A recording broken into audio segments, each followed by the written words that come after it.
სახელითა მამისათა და ძისათა და ძმიდისა სულისათა ჩვენთან არს ღმერთი. ყველას გილოცავთ დღევანდელ დღეს ღმერთმა მრავალს დაგასრულოთ თქვენ და სრულიად საქართველოს ამინ. დღევანდელ დღეს დანო და ძმანო წაკითხული იქნა სახარება 10 კეთროვანის განკურნების შესახებ. კეთროვანი ჩვენ ამის შესახებ არაერთგზის გვისაუბრია, უბრალოდ უნდა იცოდეთ, რომ ეს არ იყო მხოლოდ დაავადება, არამედ სხვა უფრო დიდი პრობლემა იჩენდა ხოლმე თავს. ამიტომ მინდა სწორად შეაფასოთ ახლა მდგომარეობა, იმიტომ რომ არის რომ რაღაცა შეიძლება კითხულობდე, მაგრამ სიტყვის შინაარსის ზუსტად არ გადმოსცემდეს, უბრალოდ დღევანდელი გაგებით ვერ იქნა შეიძლება სრულად აღქმული და გაგებული, თუ რას ნიშნავს სიტყვა კეთროვანი. კეთრი რომ დაავადება, ეს ყველა მიცის, რა თქმა უნდა, მაგრამ დღევანდელ დღეს შეიძლება ამის ესე არავის არ ეშინოდეს, იმიტომ რომ უამრავი სამედიცინო საშუალება არსებობს ამის განკურნებისა და მაშინ ფაქტიურად განუკურნებელ დაავადებად ითვლებოდა ეს.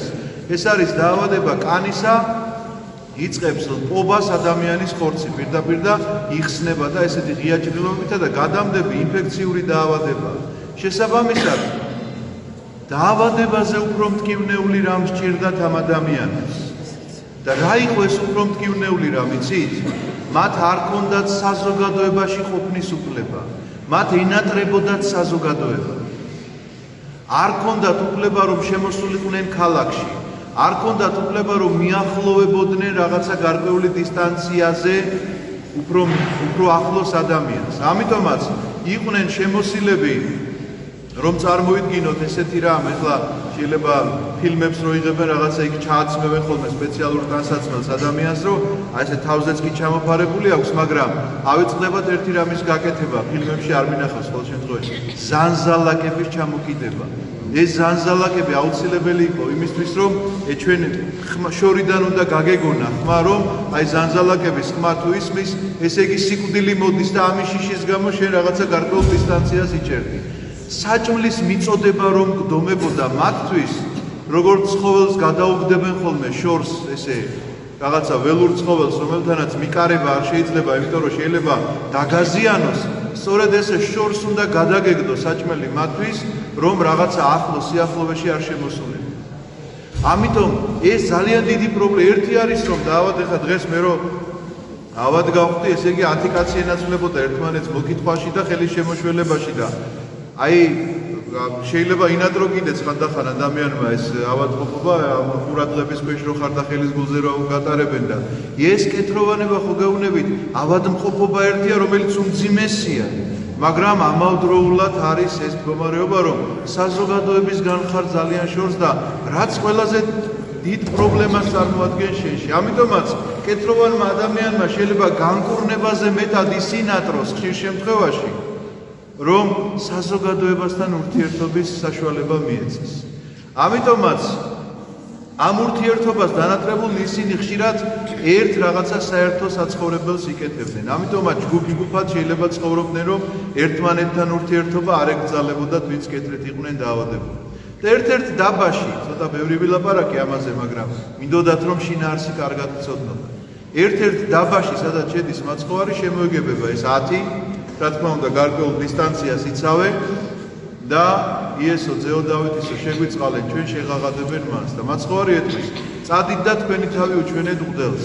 ესეც წესი იყო ასეთი, მღვდელს უნდა დაედგინა მისი ავადმყოფობა, ანუ თუ კი რაღაცა პირველი ნიშნები გამოაჩნდებოდა, აუცილებლად მღვდელთან უნდა მისულიყო და მღვდელი ადგენდა რომ ქონდა თუ არა მას კეთრი, ეს მთელი წესები არის, მოცემულობა არის, ლევიტელთა წიგნში მთელი თავები აქვს მიძღვნილი ამას, როგორ და რანაირად ამის დაწვრილებით განხილვას ახლა არ დავიწყებ.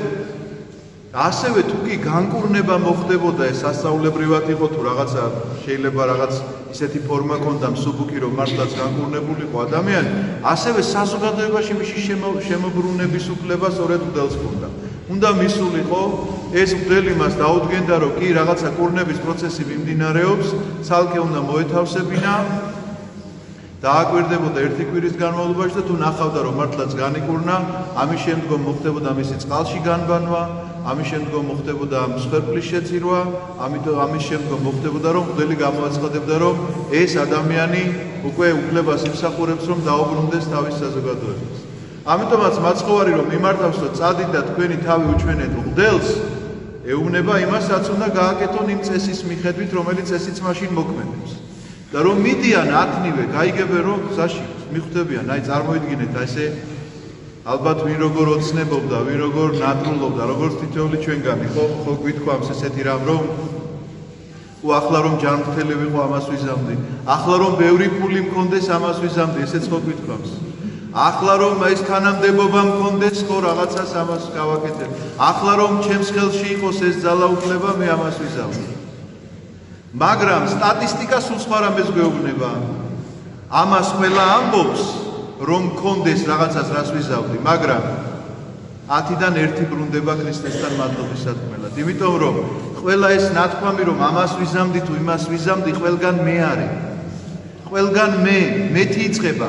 მე ვიზამდი, მე გავაკეთებდი, მე რომ ჯანმრთელობა მქონდეს, მე რომ თანამდებობა მქონდეს და მე რომ ფული მქონდეს. ერთადერთი აღმოჩნდება ადამიანი, რომელიც მოვა და ქრისტეს ეთქვის რომ შენ მადლობა შენ ყოველივე ამისთვის. ამიტომაც დღევანდელი სახარება მადლიერების სახარებაა, ვიღაცა ითქვის, მაგრამ მე უფრო მეც გეტყვით, მადლიერება გახლავს სიყვარულის დასაწყისი. და სიყვარული შეუძლებელია მადლიერების გარეშე. მაგრამ სწორი სიყვარულზე აქვს ლაპარაკი, აი დააგვერდით ზრდასრულ ადამიანებს განსაკუთრებით ეს უკვე საკუთარი პრაქტიკული გამოცდილებიდან ზუსტად ვიცით უკვე რომ მშობელი როდის შეგიყვარდა ნამდვილი სიყვარულით, როდესაც მადლიერი გახდი მისი. აი მაშინ დააფასე შენ ნამდვილად ვინ იყო შენი მშობელი. სანამ მადლიერება არ გქონდა, შენ გეგონა რომ შენი მშობელი გიყვარდა.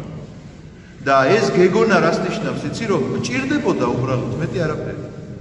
იმიტომ რომ მათ ხარჯზე იყავი თუ იმიტომ რა უამრავი მიზეზი შეიძლება გამოიძებნოს, მაგრამ როგორც კი გააცნობიერე რა როლი აქვს მას შენს ცხოვრებაში, მაშინ გაჩნდა მადლიერება და ამ მადლიერებას მოყვავს სწორედ ნამდვილი სიყვარული. ამიტომაც ღმერთის მოქმედება, ნებისმიერი მოქმედება, ეს ამ 10 კეთროვანის განკურნება იქნება თუ მისი საერთოდ ჯვარცმა და მკვდრეთით აღდგომა იქნება. რაში არის გამოხატული რომ ჩვენგან მადლიერებას მოითხოვს, ამიტომ აკეთებს ამ ყოველივეს? მადლიერებას მოითხოვს და როგორ შეიძლება იყოს ეს მადლობა გამოხატული? სწორედ ასე, გაცნობიერებულ მადლიერებას, იმიტომ რომ მადლიერებაა სიყვარულის დასაწყისი. მადლიერების გარეშე თვითონ ადამიანია პრობლემაში და არა ღმერთი. ღმერთს ამით კი არაფერი არ მოვა, ისევე როგორც შენს მშობელს სანამ ახალგაზრდა იყავი და ამას ვერაცნობიერებდი, კი არაფერი არ აკლდებოდა ამით. ის ისევე გივლიდა, ისევე პატრონობდა, ისევე უყვარდი, ისევე ყველაფერს აკეთებდა შენთვის მიუხედავად იმისა, რომ შენ ეუბნებოდი რომ მე კი ეხლა შენგან ვიღებ ყველაფერს, მაგრამ ისე კი არ ვფიქრობ როგორც შენ. არც აზრს არა, შენს აზრებს არ ვცემ პატივს, არც არ დაგიჯერებ არაფერს, იმიტომ რომ შენ რომ ლაპარაკობ ის დრო უკვე წავიდა, მე ეხლა ისე უნდა გავაკეთო როგორც მე მინდა. მაგრამ როგორც კი გონებაში ჩავარდები და მიხვდები რომ კი შეიძლება მართალიც იყავი და შეიძლება შენი გასაკეთებელი მართლაც ეს იყო, მაგრამ ეს არ უნდა აკადრო მშობელს, ეს არ უნდა უთხრა შენ საკუთარ მშობელს. და როდესაც ნამდვილი მადლიერება გაგიჩნდება, მაშინ მიხვდები სწორად მოქცევის წესს, როგორ უნდა მოიქცეს სწორად, როგორც ეს ერთი კეთროვანი, რომელმაც მივიდა იქ და აღმოაჩინა რომ განკურნებულია და უკან გამოიქცა, სახლშიც არ გაქცეულა, იმ ახლობლების სანახავად კი არ გაქცეულა, ვინც ყველაზე მეტად ენატრებოდა, არამედ მასთან წავიდა მადლიერების გამოსახატად, ვისგანაც მოდიოდა ეს ყველაფერი. ამიტომაც თითოეულ ჩვენგანს გვახსენებს დღევანდელი სახარება, რომ მადლიერები უნდა ვიყოთ, მაგრამ ეს მადლიერება რას ნიშნავს? უბრალოდ რო იტყვი მადლობას? მადლობა რაღაცას გადაიხდი მადლობა და ამ დროს არაფერს არ გძნობ შინაგანად. არა, ნამდვილი განცდა უნდა გქონდეს ამ მადლიერებისა, რომ ამ მადლიერებას თუ არ ახლავს სიყვარული, მაშინ ეს მადლობა უბრალოდ რაღაცა წარმოთქმული სიტყვა, რომელიც ჰაერში გაიფანტა და მისგან აღარაფერი აღარ დარჩა. აი დღევანდელი სახარება სწორედ ამისი შეხსენება, რომ ამ სიყვარულის გარეშე მადლიერება ვერ გექნება, ამ მადლიერების გარეშე სიყვარულს ვერ დაიწყებ და ამას ყველაფერს ფიქრი სჭირდება. ეს არ არის სპონტანური მოქმედება, რომ რაღაცა ეხლა ესე უცბად წამომიარა და მომინდა და ამიტომ ასე გავაკეთე. ამიტომ ჩემო ძვირფასებო, სახარება არის ის უცვალებელი სიმდიდრე და ოქრო, რომელზედაც უნდა იყოს დაყრდნობილი ჩვენი ცხოვრება, რომელზედაც უნდა იყოს დაყრდნობილი ჩვენი მოქმედება და ჩვენი ფიქრი და გონება აი ასე უნდა სახარებისეული სინათლით უნდა ვაზროვნებდეთ, როდესაც ვლაპარაკობ. აი სახარებისეული სინათლე სწორედ ეს არის. ეს ჩემი მოგონილი ხომ არ არის ეს ტექსტი და მით უმეტეს ან ეს განმარტება, რომელსაც შესახებაც მე ახლა გელაპარაკებით, ხომ არ გონიათ რომ ახლა მე და ვიჯექი წუხელის და დავწერე. რა თქმა უნდა, წმინდა მამათაგან გადმოგვეცა. ამიტომაც, როგორ შეიძლება არ გქონდეს მადლიერება ჩვენი წინაპრებისა, წმინდა მამებისა, ჩვენი ამ ახლობლებისა, რომლებსაც ასე უზრუნიათ და გაუკეთებიათ და ჩვენამდე ეს ყველაფერი მოუტანეთ. ამიტომაც გმართებს ფიქრი, ამიტომაც გმართებს ჩვენ საქციელზე, ჩვენ სიტყვაზე, რასაც ვამბობთ, როგორც ვიქცევით და რასაც ვაკეთებ. ყოველივე ამაზე ფიქრი გმართებს, რომ მადლიერება არ იყოს მხოლოდ მადლობის გადახდა სიტყვიერად და არანაირი განცდა შინაგანი. თქვენ ყველანი ალბათ ელოდებით ახლა, რომ აუცილებლად მე უნდა შევაფასოთ დღევანდელი მოვლენები, რაც ხდება და როგორც ხდება, რომ ჩემი აზრი გაინტერესებთ. მე გეტყვით ასეთ რამეს, რომ თქვენთვის გამზადებული ფორმულა არ არსებობს, რომ გინდა თუ არა ან ასე უნდა იფიქროთ, ან ისე უნდა იფიქროთ. ნუ ელოდებით ხოლმე ამას. ნურც ეკლესიისგან ნუითხოვს ამას ნურავი და რატომ იცით რომ თქვენ არ ცხოვრობთ მონასტერში, თქვენ ბერები და მონაზვნები არ ხართ, თქვენ ხართ თავისუფალი ადამიანები და თქვენ თვითონ უნდა გააკეთოთ ხოლმე დასკვნები და როგორი დასკვნები უნდა გააკეთოთ? იცით რომ ხე ნაყოფისგან იცნობა, ყურძენი ლეღვს არისხავს. ხომ მართალია?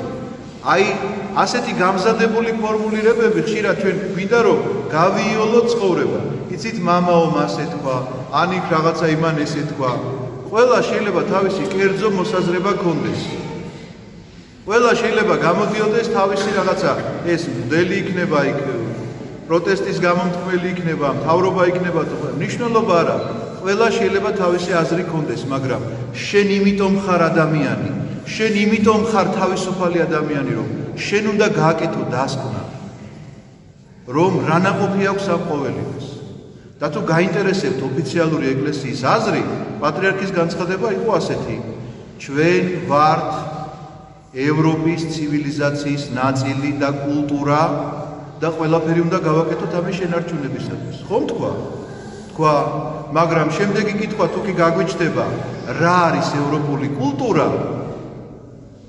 აი, დასკვნები აქედან უნდა დავიწყოთ. რა არის და მოსმენის კულტურა? რა არის და არაცემატყების, არასროლის და გინების, არა რაღაცა უაზრო პერფორმანსების, არამედ კულტურა, ნამდვილი კულტურა რა არის იცით? რომელიც მე არ დამაკარგინებს ადამიანის სახეს. ადამიანის სახეს რომ შევინარჩუნებ. რა პოზიციაზეც არ უნდა ვიყო. მთავრობის მხარეს უნდა ვიყო თუ ოპოზიციის თუ იმ პროტესტის მხარეს. ადამიანის სახეს როდესაც არ დავკარგავ, ეს არის კულტურული გამოვლინება ჩემში. არა აქვს მნიშვნელობა, ხო გეუბნებით, სად ზიხარ, რომელი სავარძელი გიფხრია. შეიძლება პირიქით, არანაირი სავარძელი გამოსული ხარ უბრალოდ რაღაცის სათქმელად, შენი აზრის გამოსახატად, მაგრამ შენი აზრის გამოხატვასაც კულტურა სჭირდება. აუცილებელია ეს ყველამ უნდა გაითვალისწინოს. მაგრამ ამავდროულად კიდევ ერთხელ უნდა გავიმეორო, კიდევ ერთხელ უნდა გითხრათ, ნუ რავინ ნუ გაბედავს და ნუ დაიწყებს ახალგაზრდების ლანძღვაგინებას. არა გვაქვს ჩვენ ამისი უფლება. განსაკუთრებით ჩვენ თაობას ამისი უფლება არა გვაქვს, იმიტომ რომ ჩვენ ახალგაზრდებს მივეცით მაგალითი თბილისის ომისა, აფხაზეთის ომისა, ცხინვალის ომისა, ლანძღვისა და გინებისა, მრუშობისა და გარყვნილებისა, ნარკოტიკებისა და თამაშისა. ეხლა ვინ მეტყვის რომ ეს ასე არის? და შენ რომელმაც ეს ყველაფერი გააკეთე, ეხლა ამ ახალგაზრდას ეუბნები რომ ესე იგი შენ ხარ ესეთი რაღაცა გარყვნილი და გაუბედურებული არა გვაქვს ამისი უფლება. მივცეთ პირადი მაგალითი, თუ რაიმე არ მოგწონს. პირადი მაგალითი ესეც კულტურული გამოვლინებაა, მინდა გითხრათ. და არავითარ შემთხვევაში რაღაცის დაძალება. რაღაცა მომწონს, რაღაცა არ მომწონს, მაგრამ მოსმენა უნდა შეგვეძლოს. ეს არის ყველაზე მთავარი. აი კულტურის კიდე ერთი გამოვლინება და რაც მთავარია, მათი ენის გაგება უნდა შეგვეძლოს. ისინი სხვა ენაზე ლაპარაკობენ უკვე და ნუ გვავიწყდება ჩვენ ეს. და ჩვენ რომ სხვა ენაზე ვლაპარაკობთ, იმათ რომ არ ესმით, არც ეს არ უნდა დაგვავიწყდეს. ამიტომაც გამზადებული ფორმულა რომ ყველას გულზე მოხდეს და ყველას ესე ამოვნოს და ყველა გახარებული დარჩეს, ასეთი ფორმულა არავის არ გააჩნია. ასეთი რაღაცა ჯადოქრობას ეძახიან, ამას მინდა გითხრათ.